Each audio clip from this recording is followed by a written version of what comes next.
Let's go. Welcome everybody to the next E3. My name is Amy Fitzpatrick and I am the Director of Marketing for IEVM, and I want to thank you for joining us today. I know everyone's especially busy getting ready, I hope, for Portland and Venue Connect 2024. I want to just quickly say thank you to Bryant Davis for joining us today, and of course Ms. Ebony Wilson and Mr. Jeremy Ackles for joining us. Ebony, as you know, is the chair of the Diversity Inclusive Leadership Committee, and Jeremy is her current vice chair. And I would like to turn the floor over to Miss Ebony to say welcome. Thanks, Amy. Hello, everybody. Thank you so much for coming on to be with us today. It's a pleasure, as always, to meet with you and have these amazing conversations. So thank you for being here. Um, with that said, this is actually my last E3 as chair of the DILC committee. I will be moving into the past chair role, and Jeremy, my esteemed colleague, will be moving into the chair role with Franzer LeBlanc coming in as vice chair. So thank you to everybody that has made it a point to sign up and come to the E3s that I have helped with over the last 3 years. I greatly appreciate it, and I look forward to continuing to be a part of DILC and IAVM as I move forward into this past chair role. And now I'm going to turn it over to my esteemed vice chair and soon to be chair, Jeremy, to do the introduction of our amazing speaker today. Jeremy? Yes, thank you, Ebony, and thank you for all of your service. It's been a wonderful time working with you, and we're gonna definitely need you in that past chair role too, and be leaning. So first, I just want to just say that our IBM Foundation DILC, we welcome you to this webinar series. It's basically centered around you and our members and how you are working to engage, explore, and encourage. And so today we're going to have an engaging conversation here. We're going to inspire and educate our fellow venue professionals, give a unique perspective, share some stories here. All of you play a pivotal role in shaping the future of our field when it comes to diversity and inclusivity. And so in this webinar, we're going to have some actionable initial steps for building inclusive workplaces and environments. And so that's what we're here today. And definitely want to go ahead and welcome our guest, Bryant Davis. He's the Chief Diversity Officer for the city of Greenville. His passion is seeing people and communities thrive. And he works every day to ensure the importance of employee well-being, employee engagement, and just ensuring an inclusive workplace here in Greenville. And so he works with the city of Greenville's neighborhoods, nonprofits, businesses to ensure the improved quality of life. Brian is currently participating in the International City County Management Association Leadership Institute on Race, Equity, and Inclusion. He currently serves on the board for United Way of Greenville, so very community engaged. And prior to working with the city of Greenville, he worked with Richland County, where his main focus was community engagement and equity initiatives. Has a myriad of different initiatives and valuable perspectives to share. So without further ado, I want to introduce Bryant Davis. He's going to be sharing his perspective here with us. So definitely give him a warm welcome. I want to see some emotes, throw some stuff in the chat. Welcome Bryant here with us. So welcome Bryant. Thank you, Jeremy, and thank you, Ebony, as well. Thank you so much for allowing me this opportunity to speak with this group. And so Jeremy shared a little bit about me. This was not my normal jam. This was not where I was going. I was in the corporate sponsorship, sports marketing space, and having a ball building relationships and working with people, and had a moment where we had planned a elementary school day. I was working at Charleston Southern University in athletics, and we were giving a tour to some kids, and one of the kids at a school that was less than 5 minutes away from there said, "I'd never thought I'd have the opportunity to go see a college, not go to college, but see a college." And that really stuck with me about some of the inequities that exist and what pursuing our passion can look like for individuals. And so I found myself working in community engagement with Richland County, worked there for almost 6 years, and really kind of dovetail into how important it is to invest in our people. And so that's you, that's each one of you as professionals, how important it is to invest in you and how that allows to the collaborative community and inclusive workplace that Jeremy was speaking of and that we want to see. And so that has been a passion of mine, and recognizing for each one of you that it starts at the individual level. And so a lot of times we talk about workplace and how we want to make sure things are great and how we can all work together and do that. But it starts with each one of you, just as it started with me in my role. And so each day I feel fortunate to walk into Greenville City Hall and work with our different departments and helping them address issues, but more importantly, just helping them focus on well-being, and connecting and belonging. And so I have like a little unique story that I share with people about this. So you guys probably can't all see it, but I have an Auburn Tigers bracelet on. And so my in-laws are all Auburn Tiger fans. They all graduated from there. So I was not originally an Auburn Tiger fan. But I kind of got recruited into, so I didn't really have a choice. But something very, very, very unique that I see when I run into people, whether it's in the airport, whether it's getting gas, mall, wherever, they'll yell War Eagle. And so it is a connective piece for me when you think about belonging. You think about inclusiveness, that sense of belonging. And so no matter where I am, whether I'm in the stadium with 87,000 other people or whether I'm here in Greenville, somebody will say War Eagle. And so there's that immediate connection that we have something in common. And that allows us to start the opportunity to build the sort of, equitable and inclusive environment we want. And so I share that with people and I wear it mainly for that. When people ask me that question, I'll generally share that story with them and how important it is. So just happy to be here with all of you and looking forward to this conversation. That's a unique way of doing it, Brian. I went to school in Alabama at Troy University, so when I seen the wristband, I was like, "Oh wow, we got an Auburn Tiger here in Greenville." I thought you had to either be a Clemson Tiger or or a Carolina Gamecock. So why do we have an Auburn wristband in the house? But no, that's very unique, and that's a real cool perspective. So let's get into understanding and defining inclusivity. I mean, how would you define inclusivity in the context of leadership? And then talk about why it's crucial for us being professionals to prioritize this with our teams and within our operations.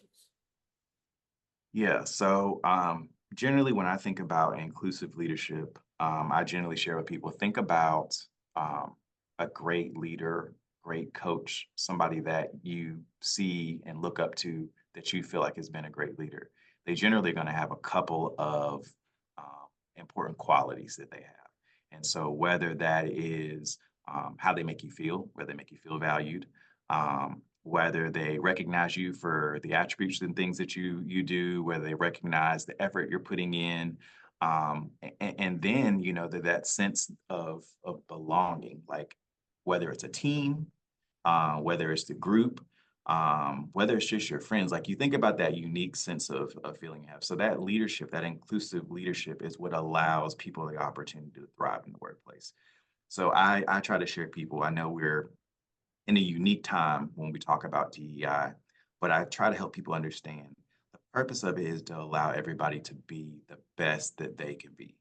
And so it's opening up that door for the opportunity for you to reach that desired potential. And so you could be a coordinator in the position here, you could be a supervisor, you could be a manager, or you could be a leader. That doesn't matter. The title on that part doesn't matter. And so this idea of hierarchy that I've got to be the top person to be a leader isn't true. We have leaders here that I work with that have been supervisors for numbers of years.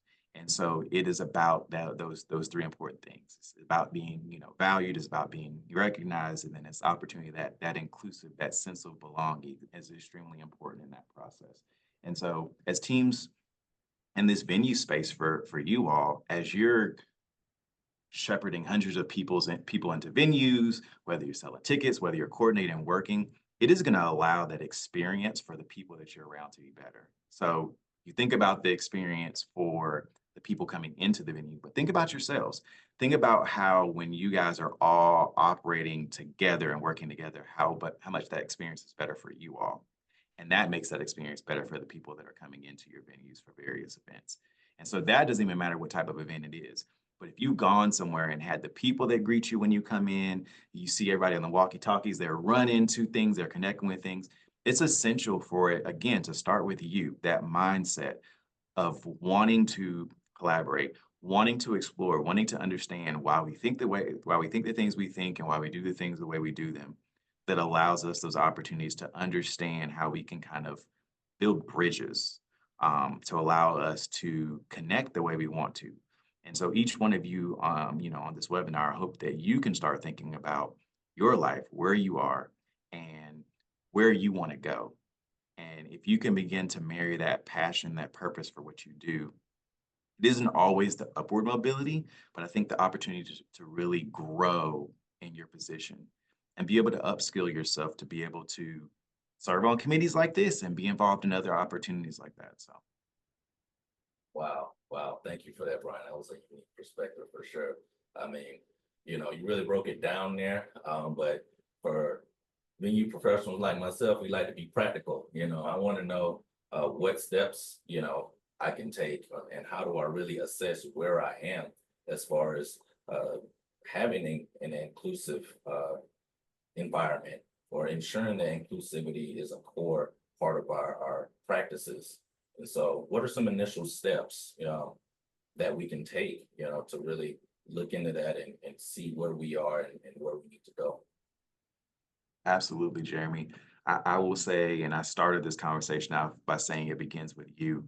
I think a lot of times we jump to what are the diversity measures or what are the inclusion measures we can put in our workplace to make it better. But it really starts with us. So I talked about marrying your passion and your purpose. What do you value? So start thinking about that. I've had our teams go through this, but what do you value? And I generally tell people this: when you break it down and think about maybe your number one or your number two values, when those things are violated, there's a problem. And I'll give you guys an example. And so my number one is integrity. My dad was the last of 12 children. My grandfather was born in 1893. So he walked through a lot of after Reconstruction, Jim Crow, segregation, all this stuff. But he always instilled in his children and he instilled in his grandchildren the importance of living a life with integrity. You never want to have to look back at things and wonder if I had done it the right way, what made a difference. So that's a value that I got from my family that I carry as a value for me. And so when you begin to think about that, like what's important to you, is your family important to you? Is your health important to you? Is loyalty important to you? If somebody's violating that, there's going to be a problem for you. But understanding where that is, that's where we understand where our mindset is. We understand where we got certain biases and certain thoughts from. Did it come from our family? Did it come from our friends? Did it come from the media that we pay attention to? So it starts with understanding ourselves. When we know what we value, we can start to move down the track of understanding why I think the things that I think and how it looks to shift those things. So we start with our mindset first, and then we move to the behaviors. So if I recognize that I only hang out or I'm only interested in doing certain type of venue events, what is it going to take for me to spin into doing something a little different? Maybe go and enjoy a different show with a different group of people. It may not be the thing that I enjoy the most, but it allows my mindset to begin to change because now my reality on what I perceive something to be is much different. And so that to me is a great way to start that process. So it's got to start with the mindset because you start with the behaviors before it becomes very performative. And so you want to start with your mindset and understand where you I think in assessing that too, you start with some some open dialogue, which could turn into some tough conversation, and I think it's good to be open and to welcome that type of environment. What are some things to keep in mind when you want to understand the core thought process or background or even values of some of the people on your team? Absolutely. So I listened to a guy say this, and I think it's essential for us to think about as people. So he talks about the perception versus the perspective mindset. Perception is my reality, right? If I have a conversation with everybody on this call and tell them what my reality is, somebody here is going to disagree with that to some degree. I'm like, I kind of see that, but that's not what I agree with. But a perspective mindset puts myself in the shoes of others. It's leading with empathy. So if I'm going to have a conversation with somebody, if I perceive the thought or the concept or what we're talking about to be a certain way, my mindset's got to shift to a perspective mindset that I'm trying to listen to understand where they're coming from. And so instead of why do you think that? The conversation may lead to what would lead you to believe that that would be true, or what would lead you to take those steps. And so our mindset, that's some of the way that when we have that dialogue, when we have tough conversations with people, we're asking other people to enter into the space of vulnerability. We don't get that just by hoping they will, but when we respond with harsh criticism or that's the wrong way to think, we shut down that opportunity to have those conversations. And so walking into those conversations thinking, I am seeking to understand where this person is coming from.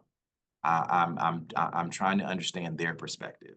I'm not trying to fulfill my perception because I already know what I think, but I need to be leaning into that conversation, trying to understand where they're coming from, putting myself in their shoes. What is leading them to think this, do this? And that begins that journey for us as well, because now our mindset is open. So our behaviors are also changing in that process.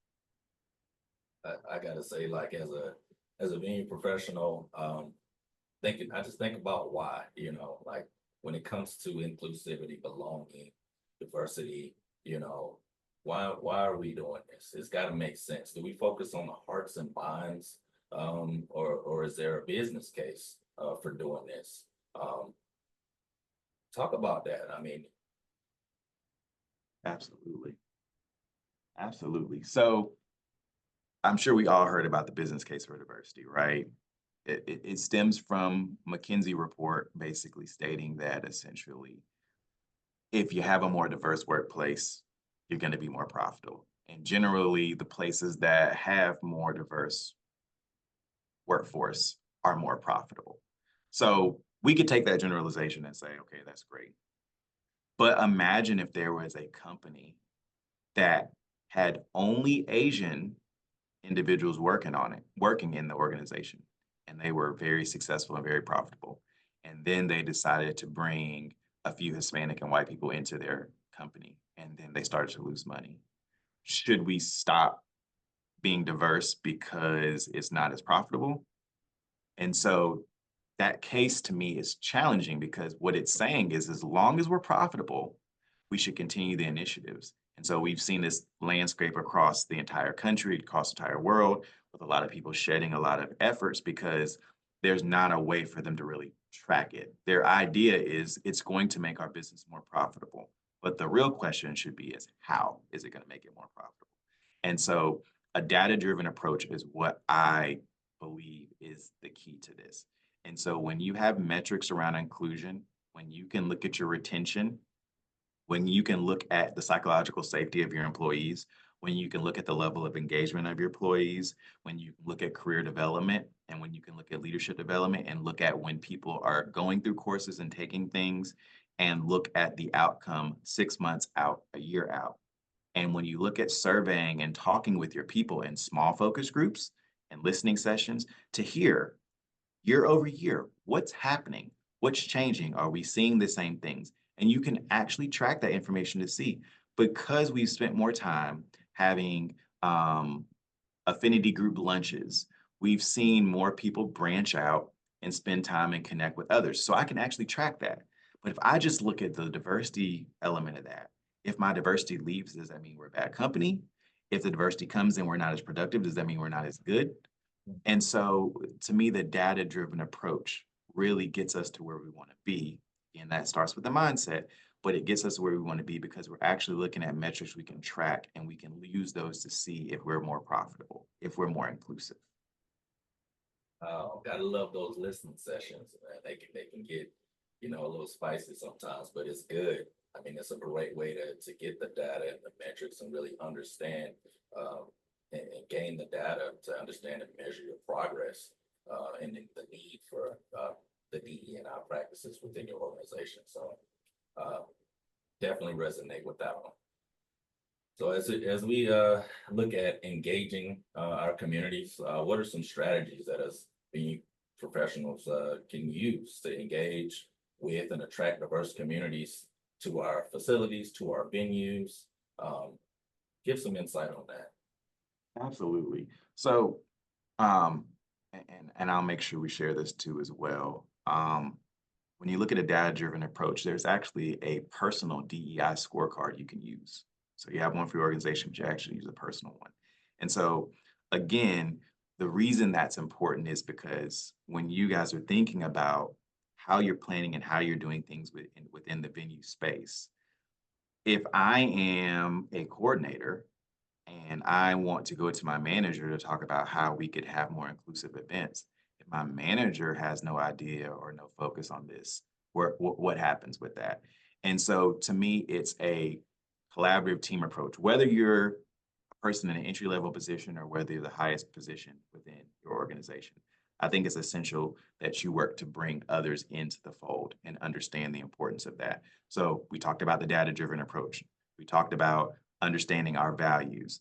That is crucial. So when you think about your venue space and what you're doing, utilizing those opportunities for exercises, we talked about the listening sessions and that with groups. What does it look like? I think a lot of times we go, we want diversity. Okay, cool.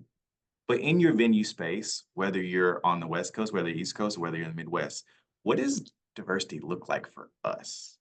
I think that's where the conversation really has to start. When we have that conversation, actually start putting definitions to what we're having, what you generally learn is a lot of us have a lot of different ideas of what diversity can be. So some of us may be thinking that that's a way of engaging what we call our baby boomers. So we could be focused on doing that. We could be thinking about gender diversity. We could be thinking about sexual orientation or identity. We could be talking about race or ethnicity. So there are a lot of different elements of that. So when we say diversity as the buzzword, what exactly are we talking? And so I think that is where that conversation opens up. And so when you look at your venues, you look at the events that you're hosting, assess that. If you've got a group of people that are like, we think that this is great, but another group says, I feel like we do the same type of events or same type of, this is the way that we run things. I think that's when that collaborative group can work with others that are doing the scheduling and doing that and start having some conversations about what that looks like. But again, remember, I need to know what you value. Because if I'm somebody that values bravery or being courageous, I may expect you to come and talk to me about problems and issues you have. I may not feel like it's important for me to do that. You should do that. And so knowing that you have somebody on your team that's expecting you to do that is important. You may have somebody else on your team that leads with empathy. They're very empathetic. And so they find themselves drowned and taken into stories and a lot of things that happens. So everybody's got to be aware of that person, that I've got to be careful not to draw that too much out for them, but they're going to be somebody that's going to be willing to listen and be concerned about things. So they may hear things in meetings and conversations that others may not hear. And so understanding that puts us in a space where everybody is able to really grow into the roles they're in, and be successful in that space. Well, you said something that hit home, collaborations, definitely think that that's an approach where perhaps you can have some success and grow into the inclusive environment, build the community that you're looking to achieve. And so can you talk about or maybe share an example of how that works? And then how do we make sure that it's a genuine approach too? we talked about the business approach and the data driven approach, but we want to make genuine partnerships and collaborations with our communities. So how do we do that? And can you share an example of maybe how that's worked here in Green? Sure, sure.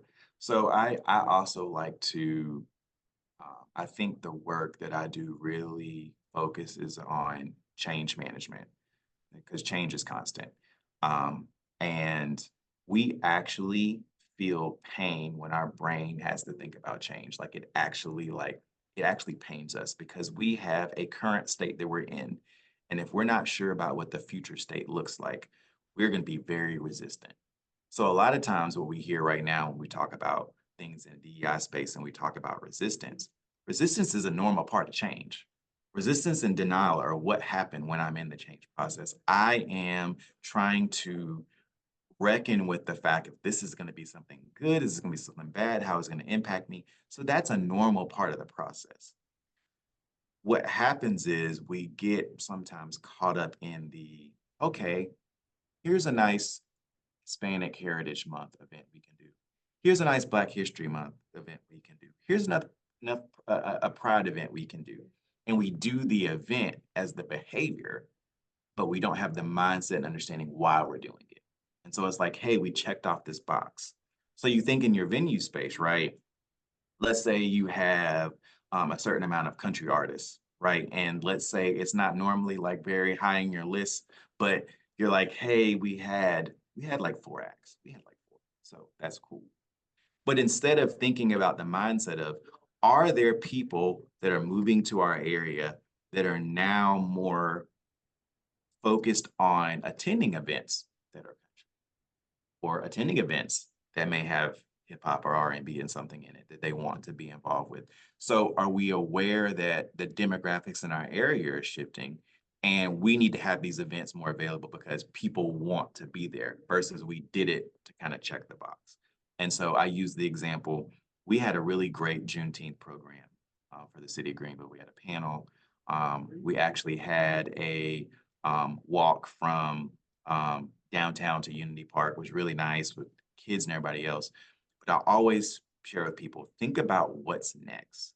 So we had a great panel discussion. We talked about wealth in Black communities. We talked about home ownership, but like, what's the next step? So how do I take somebody that came to this event, energized, focused on it, like what's the next step? And sometimes that's where we leave people with saying, we train them for performative action. We go, hey, we had this great event, we had this great, 4th of July event, we had this great whatever event, and then that's it. And so I think it's important for us to understand if we want mind shifts to happen, maybe having somebody that's working in that space, that's doing something right now that people can connect with immediately, be a portion of that. And so I'm sure y'all have that in some of the venue events where people will come and they'll be like, hey, there's this cause, there's something else. And so that gets people energized in that moment. And so you think about the mindset part of that is if you want people to be, entertained and enjoy themselves, thinking about you guys in your space too, because you're working these events, but you're also taking all this stuff in as well. So what does it do for you? What's the impact you have for you? Are you just like, hey, this is just another event I'm doing? Or is it like, this is really cool. I'm not experiencing it like the audience is, but I get the chance to be around it and make the experience as great as it can for the audience that's there. And so to me, that's where we make it much more than a performative. Now our mindset shifted because we want to make the experience great for the people. And now our behavior, the way that we're acting and doing things, that's leading to the change that we want to see. I think as you just going back to where we started, when it comes to defining and assessing that with your core team and ensuring it's within your core values, when you collaborate, perhaps it's a goal, it's a shared goal for us to be more inclusive, and then now we can track that data to see, okay, well, by collaborating here, how did we really move the needle here when it comes to inclusivity within our community?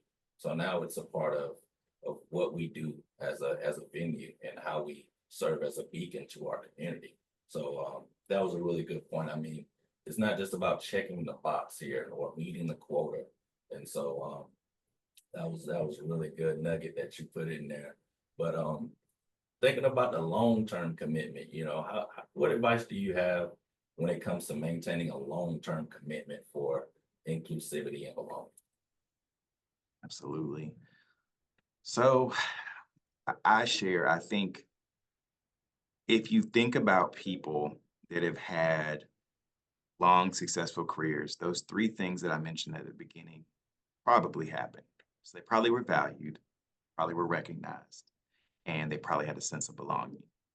And so if you think about workplaces that you've moved on from, they've probably been lacking some of those things, right?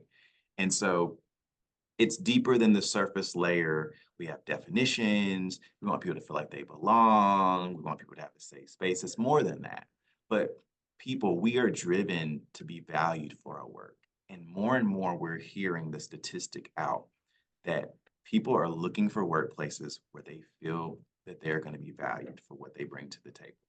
And so people are looking at mission statements and vision statements before they even decide whether they're going to even apply to an organization. And Yeah. so that's shifting now. And so to me, for the long term, it may not be called DEI, it may be called DEIB, maybe called JEDI, whatever they may call it.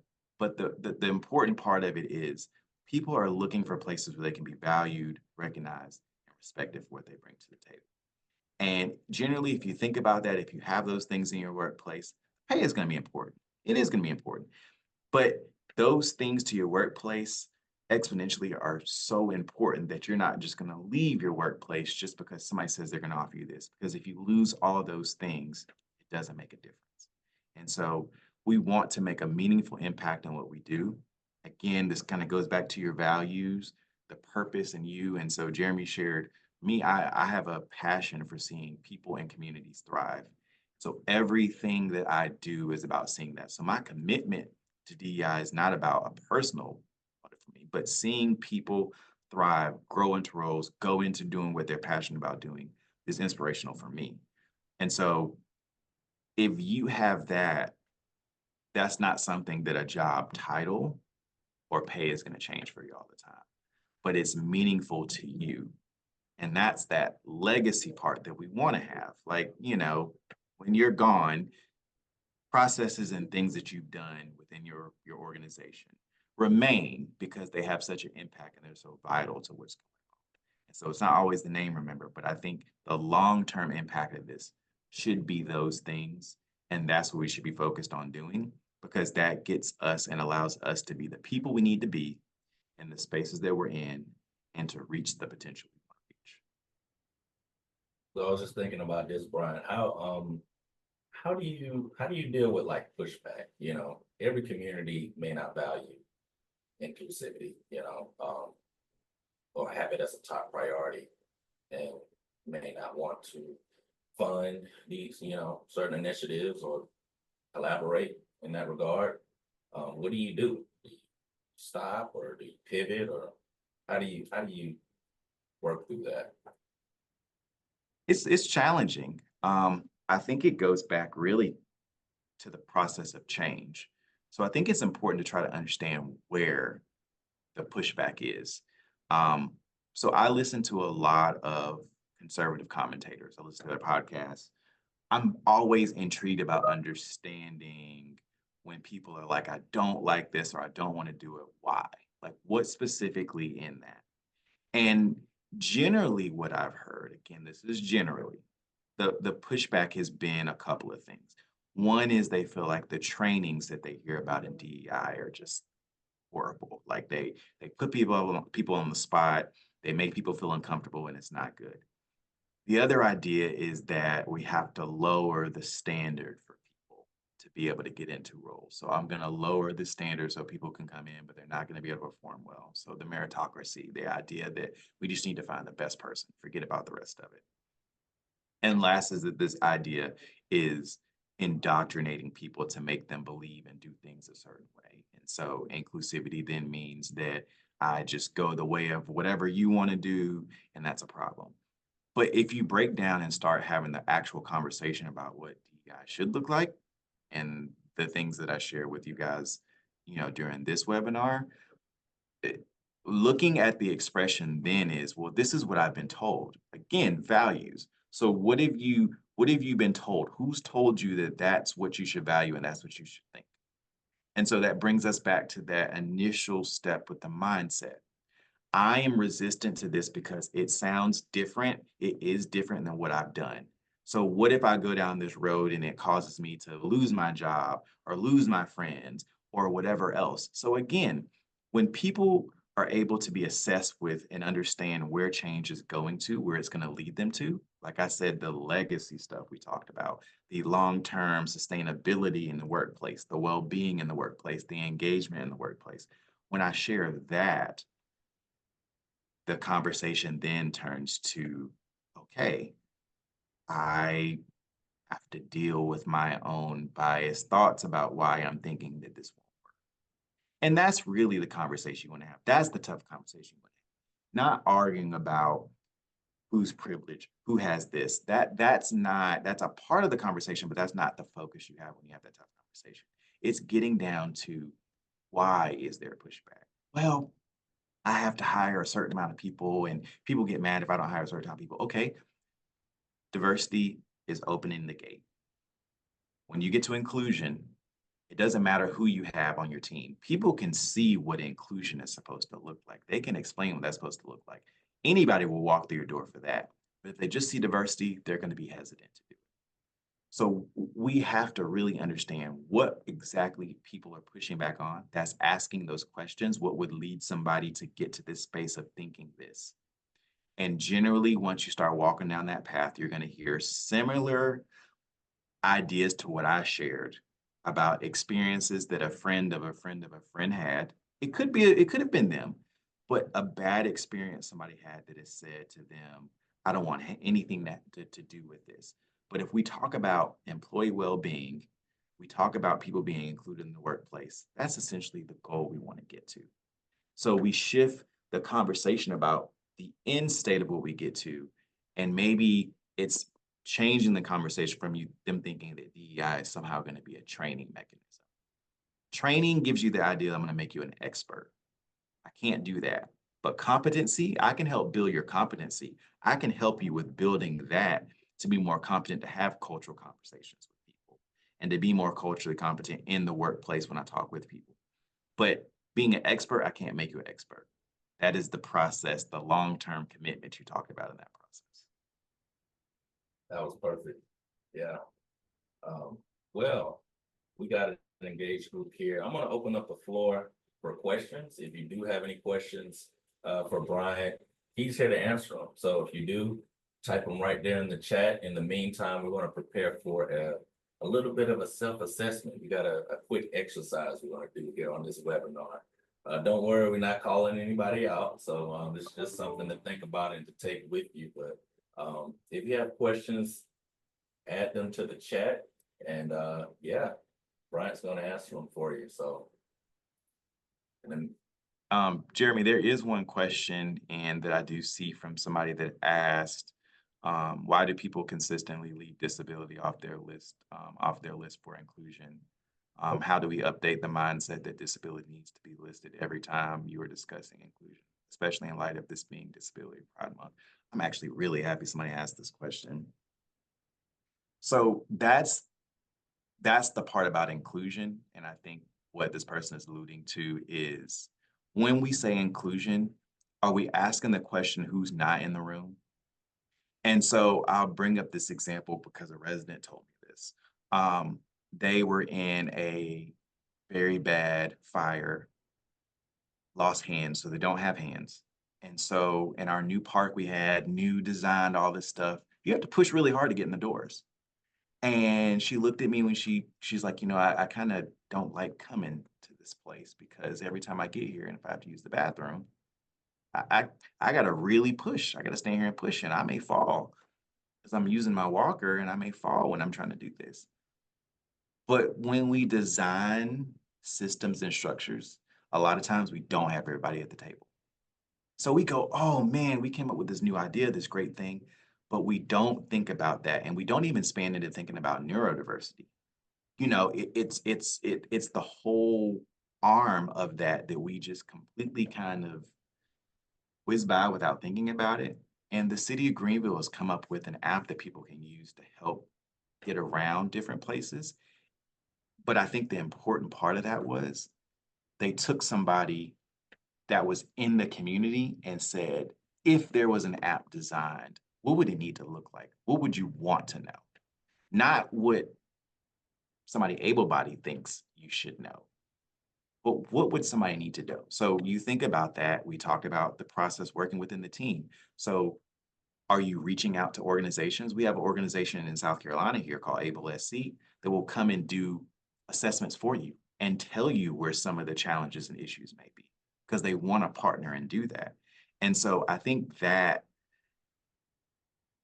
falls under that inclusion arm of just not taking the time to ask who's not in the room, who's missing. And we can ensure that nobody's walking around thinking, oh, I forgot to go ask, or I forgot to go do that.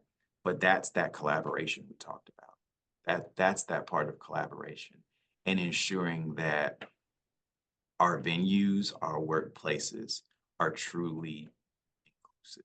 But we've got to ask that question, who's missing? Oh, wow, that was a good example. Okay, we'll give a moment for any more questions. In the meantime, I'm gonna share my screen here, and we'll get into a little bit of an exercise. So let's get that going.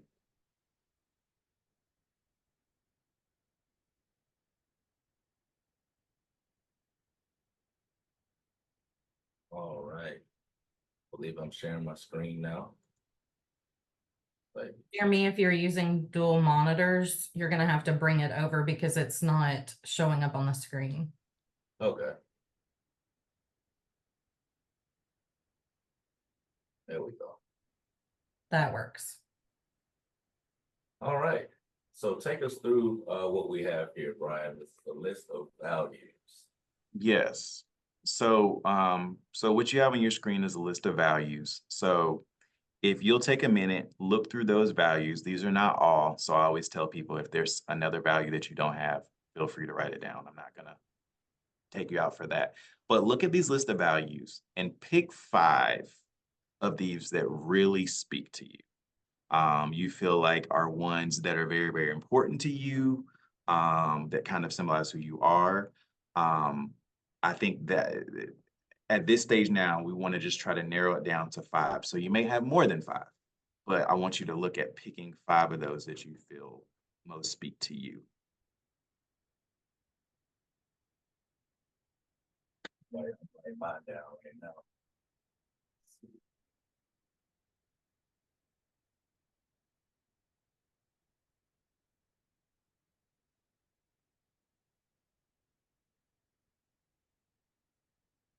Excited to see where we're going with this.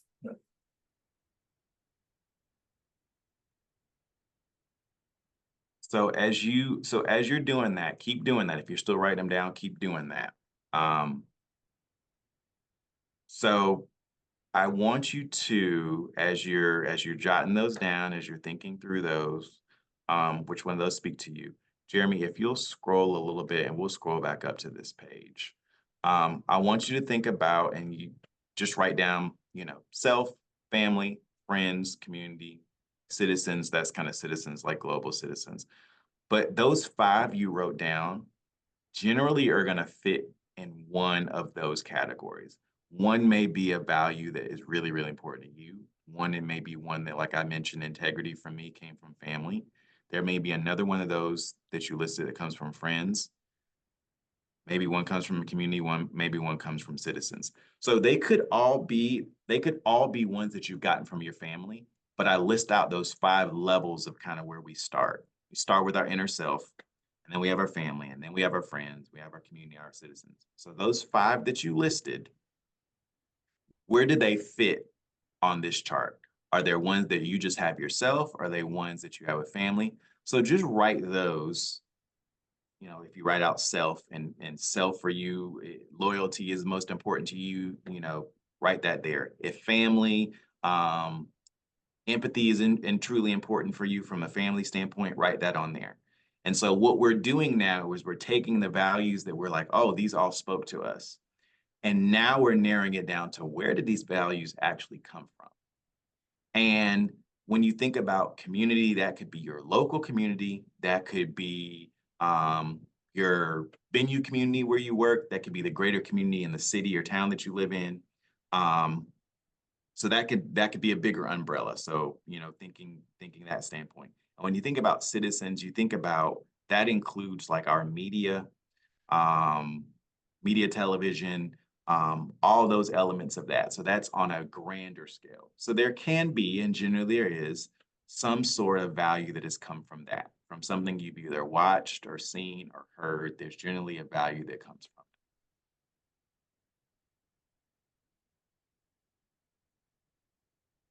it. All right, do I go to the next page now? So you can go. So if you're writing those down, and don't panic if you don't, we'll make sure you get this then. But as you write those down, I want you to look at that list of values that you wrote down, and I want you to think about which one of those is the most important to you. Most important meaning if somebody violates that, there's going to be a problem. So as you scroll down, Jeremy, there is what we consider to be our North Star. So in the center, that value that is most important to you, that's where you put it. And you've got lines on the outside to put all those. So you'll kind of write your most important one. If your most important one is empathy, you'll put that on there, but you also have a space to put that on the line. But you'll put your other values around that North Star. But whatever one is most important to you, you put in the center of the star. That is where you start your journey. That is where you start your diversity and inclusion journey. Whatever value is most important to you is probably going to be where your passion and your purpose reside. And so again, when you're thinking about conversations you're having with people, you're thinking about expanding your reach, you're talking about collaborating with others, you're talking about venturing into new things and experiences that you maybe have not done in the past, that value is going to be very important in that process. Again, I use empathy as an example. If you're somebody that's very empathetic, this process of your journey will probably in some ways not be as hard because you're going to be somebody that's already leaning into trying to understand where others are coming from. But if you're somebody that's very, very courageous, you're going to also expect others to be the same with you, and that may not be the way they operate. And so this exercise is just a way to start to look inward and start to understand where you are with your mindset. And so you can do this with your team that you're on, managers, others, and I encourage you to share it with others. This is where you really start to understand your journey and you understand your current state where you are now. And now you can start thinking about the future state you want to be. Where do you want to be? Where do you see yourself going in your career? Are there certain certifications, certain trainings? Y'all mentioned a conference, certain things that you want to go to and be able to experience, to learn and collaborate with others. Is it moving up the ladder? What exactly is that going to take for me to do that? Do I need to be more involved with other organizations that are in this space that are going to help me get where I need to get to? Or are there other associations and other things that you need to be getting involved with doing? That's where you start thinking about where do I want to go to? Because you're going to have resistance within your own change. Oh, this is starting to get hard to do. This is challenging. I don't know if I really want to go to this because it's going to make me feel uncomfortable. There's that resistance. Oh, you know, maybe this won't be so bad. Maybe I don't have to really do all this. I've already done a lot. We go through that stage of denial. And then we go through this valley of despair where we kind of sulk in, oh gosh, man, I'm trying. I'm really trying. I'm not seeing what I want to see. But when we push through that, we start to move to that stage of actually seeing the benefits of the change we want to see within ourselves, because it starts with ourselves. And then we watch that start to pour into the others around us. So if we're willing to start that process, that starts to get us where we want to. And it's a lifelong commitment, y'all. You're going to see benefits of it happen. I get calls and talk to people daily that remind me of the importance of doing this work. It is very heavy, but I see the importance of doing it. And I had a phenomenal conversation with one of our departments about a process they're going through with hiring and working with other teams, and how some of the things that I've shared with them have led to some changes within their department. And so I have to be mindful of those moments because those continue to lead me on the path I want to go to. The moments where we deal with pushback, if I'm not careful, those can push me back into feeling like this work isn't really what I want to do. Maybe I want to find something else. Maybe I need to get out of this. And so I hope today has been an eye-opening opportunity to start thinking about your personal journey, your path, and how um, you can get to where you want to be. So there is another question, Jeremy.